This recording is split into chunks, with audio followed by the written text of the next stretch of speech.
Hello guys, तो आज इस वीडियो में बात करने वाले एक नए चैप्टर के बारे में जिसका नाम है अस्वीकृति। यानी इसे इंग्लिश में आप एक्नॉलेजमेंट भी कह सकते हो। एक्नॉलेजमेंट आखिर में होता क्या है? एक्नॉलेजमेंट में का मतलब है आप इसकी लैंग्वेज से समझ सकते हो अस्वीकृति या एक्नॉलेजमेंट। इसका मतलब होता है पहचान करना। एक्नॉलेजमेंट का सिंपल सा मतलब कि एक बच्चा अपने पिता की पहचान करता है कि मेरा पिता कौन है, तो उसको हम कहीं ना कहीं एक्नॉलेजमेंट कहते हैं। और ये कोई गलत चीज़ नहीं, ये सब सही चीज़ होती है, पर इसको जो दर्शाया जाता है वो थोड़ी गलत चीज़ की तरह से दर्शाया जाता है। अगर जो आप इसके फैक्ट्स जानना शुरू करोगे तो आपको कुछ चीज़ें समझ आने लगेंगी।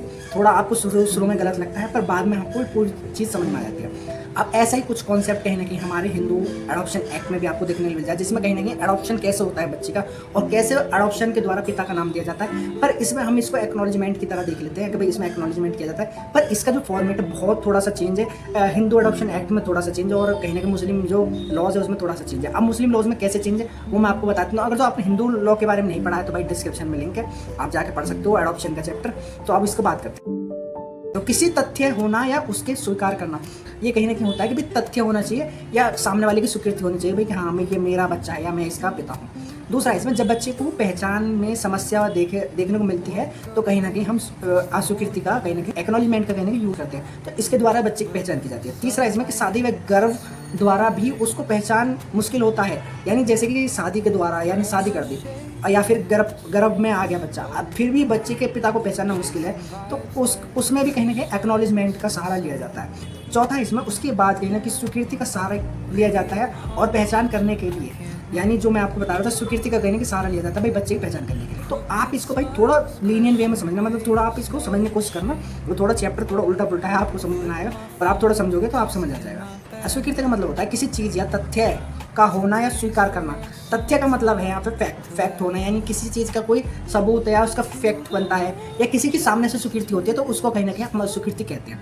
अब हम अस्वीकृति के साथ कहीं ना कहीं हम पितृ भी समझेंगे। किसी का पिता कहलवाना या पिता होना उसको हम पितृ कहते हैं। जब किसी बच्चे का पिता उसके गर्भ में आने या जन्म लेने के समय उसके पिता माता के बीच विवाह के होने स्थापित करने प्रमाणित ना किया जा सके, जब किसी महिला के पेट में कोई बच्चा आता है और उसके बच्चे के पिता को कहीं ना कहीं प्रमाणित नहीं किया जा सकता, तो जब हम इसका सहारा लेते हैं। अब ये क्या है, इसमें केस भी बताया गया है। इसमें केस बताया गया है मोहम्मद अलादा खान बनाम मोहम्मद इस्माइली 1880 का केस है। ये बहुत पुराना केस है। मुझे पता है आपको अब तक ये चैप्टर समझ में नहीं आएगा, पर ये केस तो आप कहीं ना कहीं इस चैप्टर को समझ पाओगे कि आखिर ये चैप्टर कहना क्या चाहता है। जैसे मैं ने एक बात कही थी, जो रक्त संबंध होते हैं और जो लीगल हेरिडिटी होती है, यानी लीगल जैसे आपके पिता उनके पिता तो लीगल हेरिडिटी जो होती है चलती है। उत्तराधिकारी की पहली शर्त होती है, यानी उत्तराधिकारी की पहली शर्त क्या होती है, भाई जो मेरे पिता हैं उनके पिता हैं वो तो उनसे जो प्रॉपर्टी मिलेगी वो मुझे मिलती चली जाएगी, ऐसे एक शर्त होती है। या उनसे मुझे रिश्ते मिले वो मुझे मिलते चले जाएंगे, तो ये एक शर्त होती है उसकी।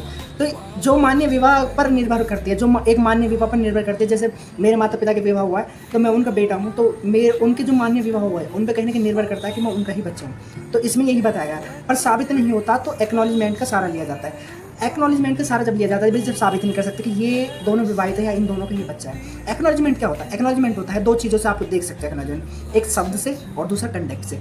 शब्द क्या होता है, यानी कोई भी लड़का है अगर बड़ा व्यक्ति उसके साथ व्यवहार करता है एक पिता जैसे, या उसको ऐसे शब्द बोलता है बेटे, या कोई भी ऐसे शब्द मतलब जो उसको दर्शाता है कि वो एक पिता की तरह उसको सहारा देता है, एक पिता की तरह उसको बड़ा करता है, तो उससे भी कहीं ना कहीं एक्नॉलेजमेंट की पहचान होती है कि ये इसका पिता है। और दूसरा कंडक्ट से, यानी उसके आचार क्या है, एक बच्चे को लेकर उसके विचार क्या है और एक बच्चे को किस तरह देखता है वो भी इसमें दिखाया जाता है। तो इससे साबित किया जा सकता है कि कहीं ना कहीं ये उसकी संतान है, तो इसको हम एक्नॉलेजमेंट कहते हैं। अब आप इस पूरी तरह समझ में आ गया कि एक्नॉलेजमेंट क्या होता है। अब एक्नॉलेजमेंट की कुछ शर्तें भी, यानी अस्वीकृति की कुछ शर्तें बताई गई। तो इसमें पहली शर्त है ना केवल संतान होने की बल्कि धर्मज संतान होने की भी जरूरी है, यानी केवल संतान नहीं होना चाहिए, उसका धर्मज संतान होना भी जरूरी है, जब वो एक्नॉलेजमेंट माना जाएगा। दूसरा, इसमें आयु कम से कम 12.5 वर्ष का अंतर होना चाहिए, यानी आयु में जो पिता की आयु है और जो बेटे की आयु उसमें 12.5 वर्ष का अंतर होना चाहिए, जब हम उसको मानेंगे। तीसरा, इसमें माता पिता की विधि पूर्वक विवाह होना जरूरी है, माता पिता का विधि पूर्वक विवाह होना जरूरी है, जब भी वो संतान माना जाएगा कि भाई हाँ इसने अस्वीकृति मानी जाएगी, जब मानी जाएगी। तीसरा, इसमें संविदा करने के लिए सक्षम, यानी संविदा करने के लिए दोनों को सक्षम होना चाहिए, माता को पिता को बच्चे को भी सक्षम होना चाहिए। और इसमें जो पांचवा है वो है स्पष्ट आशय से अस्वीकृति, पूर्ण रूप से कहना होगा, यानी जो बच्चे को गोद ले रहा है या बच्चे को अपना नाम दे रहा है तो उसको कहना होगा कि सबके समाज के सामने कि भाई हाँ ये मेरा बालक है, इसे मैं पालूंगा, मतलब जो भी अस्वीकृति होती है वो देनी होगी। छठा, इसमें संतान जीन की संतान ना हो। जीन संतान क्या होता है? जीन मतलब व्यभिचार से पैदा हुई संतान ना हो, यानी मान लो एक महिला का जो संबंध है वो कई पुरुष है तो वैसी संतान को नहीं माना जाएगा कि एक्नॉलेजमेंट नहीं किया जाएगा कि ये एक केवल उसकी संतान है। तो इसमें मतलब बहुत सारे लोगों का इन्वॉल्व हो सकते हैं, तो इसलिए उसको एक माना नहीं जाएगा। इसमें जो 7वां बताएगा वो निश्चित होना आवश्यक, यानी महिला का कोख से जन्म लिया होना चाहिए। यूँ ना है कि महिला ने गोद ले लिया और फिर महिला उसको अस्वीकार करवा दी कि भाई ये तुम्हारा बच्चा है। वो निश्चित ही माँ के पेट से कोख से जन्म लेना चाहिए, जब वो निश्चित संतान मानी जाएगी। 8वां इसमें यदि संतान वैश्यक हो तो जरूरी है वह अभिस्वीकृति की पुष्टि करे।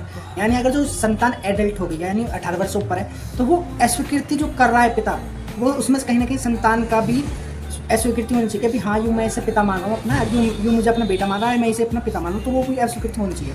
अब मैंने आपको बताया था कि हिंदू लॉज में और जो हमारा मुस्लिम लॉज है इसमें अस्वीकृति के नाम से, पर इसमें जो हिंदू लॉज में हम इसको एडॉप्शन बोलते हैं यानी दत्तक ग्रहण, जो कि बहुत ज़्यादा सिमिलर है। पर इसमें कुछ चीज़ें थोड़ी सी अलग दिखती हैं, जैसे कि इसमें कुछ चीज़ें हैं, जैसे कि पहला जो अंतर होता है दूसरे की संतान होती है। यानी हिंदू में क्या है कि भाई वो दूसरे का बच्चा होता है, पर मुस्लिम में क्या है वो अपनी संतान होती है, वो दूसरे की संतान नहीं होती। तो इसमें पितृ यानी दूसरे की संतान का पता होता है हिंदुओं में, पर मुसलमानों में क्या, पर इधर पता नहीं होता भाई पैटर्निटी देखी जाती है कि भाई कौन किसका बालक है, तो इसमें पैटर्निटी देखी जाती है। तीसरा इसमें आयु में अंतर, या हिंदू में जो आयु का अंतर बताया गया वो 21 वर्ष बताया गया है, पर मुसलमानों में 12.5 वर्ष का अंतर बताया गया है। अब चौथी बात करें तो उद्देश्य क्या है। हिंदू में उद्देश्य था कि भी धर्म माना जाता था, किसी को संतान गोद ले लेता उनके जो धर्म माना जाता है उनको पुण्य लगता है, ये सब माना जाता है। पर मुसलमानों में भाई ऐसा कुछ ना है, ना उनके लिए धर्म ना अध्यात्म है, तो ये उनके लिए ऐसा कुछ नहीं माना जाता।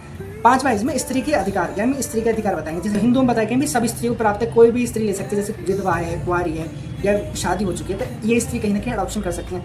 पर जो मुसलमान में बताया वो केवल पुरुष ही गोद ले सकता है, महिला गोद नहीं ले सकती, इसमें ये बताया गया है। इसमें बताया गया अविवाहित पुरुष जो है हिंदुओं में कहीं ना कहीं अडॉप्शन कर सकता है, पर मुसलमानों में शादी हो चुकी है तभी अडॉप्शन कर सकता है, उसके अलावा अडॉप्शन नहीं कर सकता। तो भाई ये थी आज की वीडियो, आपको कैसी लगे भाई लाइक करें, कमेंट करें, शेयर करें, सब्सक्राइब करें। Thank you so much for watching.